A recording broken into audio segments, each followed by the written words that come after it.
So let's talk about vulnerability. I'm sure some of you are like cringing, like, no, I don't want to talk about my feelings, my emotions.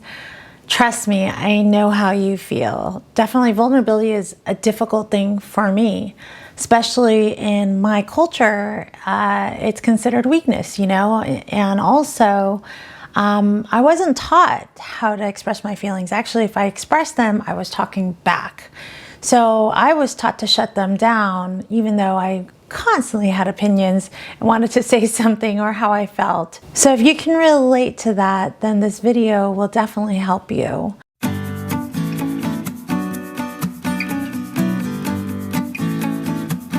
If you want more videos on how to take charge of your love life, hit the subscribe button and the notification bell. Now, I'm going to share with you some of the tools that I've learned, and I want you to know vulnerability is an ongoing practice. As much as you may think like I've learned it, I know it, I understand it, it's different when you're actually being vulnerable. It feels extremely uncomfortable, but it is so worth it because it allows you to create such a deep connection with the person that you're with. And yes, there are some challenges when it comes to vulnerability. You may get judged, you may get made fun of, you may get rejected, you may get your heart broken. But not being able to express your truths and really stand up for what you want, including love, saying I love you to someone, you may miss some tremendous, wonderful opportunities for meaningful relationships. Letting your guard down means someone else is going to see all the uncertainty and all the imperfections. But the truth about love is that in order to love, you need to love someone for all of them, flaws and all. People who often struggle with vulnerability have a tremendous amount of fear of getting hurt. And it's almost like it's crippling. So instead, they do the opposite. They armor up and they control everything around them. Their emotions, their feelings, they never let anyone really in to see them at their most vulnerable state. They tend to have the know-it-all complex. Why? Because it's easier for them to control everything rather than ask for help, right? Because if they didn't know something, they would consider themselves as flawed or consider themselves as a weak person. Their relationships stay on the surface. It's often transactional so that people don't get close enough to really get to know them. That way, they never get hurt. And finally, they were taught somewhere that vulnerability equals weakness. At the root cause, the reason why we armor up is because we're afraid of feeling shame. We're afraid of disappointing ourselves. We're afraid of getting our heart broken. But in order to have real meaningful connections, it requires us to take those risks, to put our heart on the line, to get it broken. Growing up, we weren't taught this. It was go out, get a job, be successful, look a certain way, and then you're gonna find somebody when you're all good on paper. But no one tells you to have a good soul. To me, being good with your soul means that you can process your emotions, you acknowledge your emotions, you can fail and get up, you have resilience, you're not fearful, you can take healthy risk. Because when you're not vulnerable, there's a great chance that you're going to attract people that are emotionally unavailable, like yourself, that are only going to base their relationship on what's good on paper, but you're not going to be able to get deeper. Somebody that you can count on, somebody that you can cry on, somebody that you can have support emotionally from. And if that's what you really want, it starts with you first, because like attracts like. Sometimes people tell me that I work with, they're like, I may look confident inside, but I'm overcompensating for this emotional insecurity that I can't connect with others. I have to look perfect. So think about the amount of anxiety you have when you have to live life that way.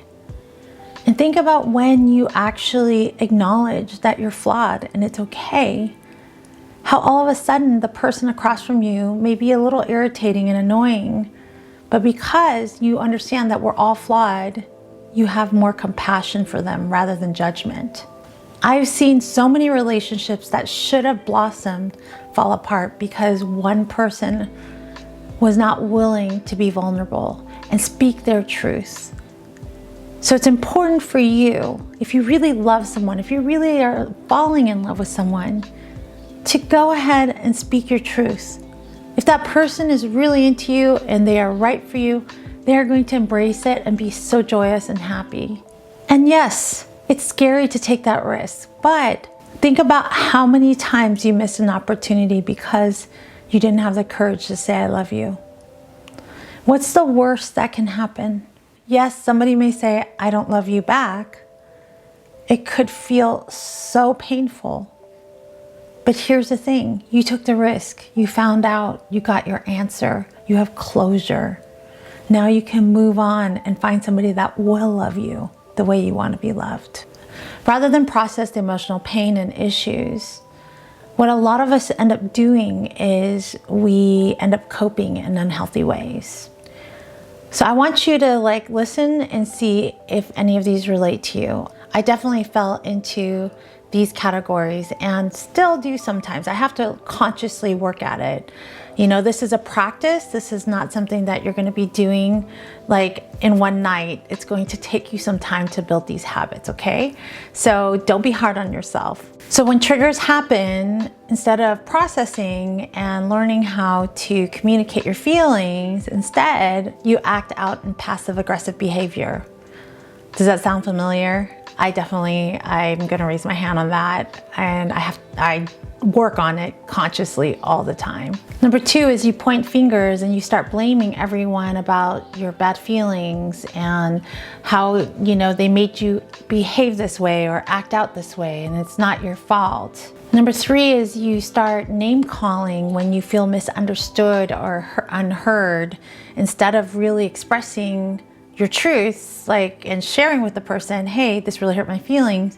You start cutting them down, right? And making them feel less than you. Number 4, you react in unhealthy ways that break your relationship, whether it be numbing with alcohol or, food or any type of addiction out there so that you can't feel the pain. Number 5 is you lack the ability to critically think, believing that you are always right and never taking accountability for your part. If you're someone that has a hard time apologizing or saying sorry, then most likely you're someone that struggles with vulnerability. The thing is, whatever you resist persists. Your feelings and your emotions need to be heard, just like you want to be heard when you're talking to someone. By shutting it down, you repress it so much that eventually it explodes, right?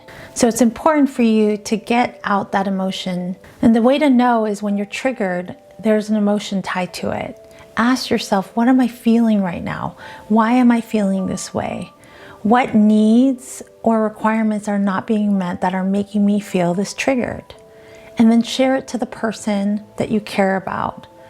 And not in a way that you're accusing them or you're making them feel like crap. No, it's really about, hey, I feel really hurt when agreements aren't kept.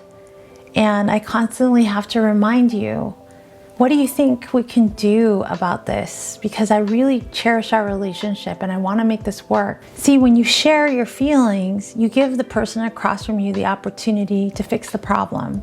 They're not mind readers. I want to hear from you. What do you struggle with sharing when it comes to vulnerability? Here's your chance to be vulnerable with all of us. Leave your comments below. I do reply, and thank you so much for joining me. I'll see you in the next video.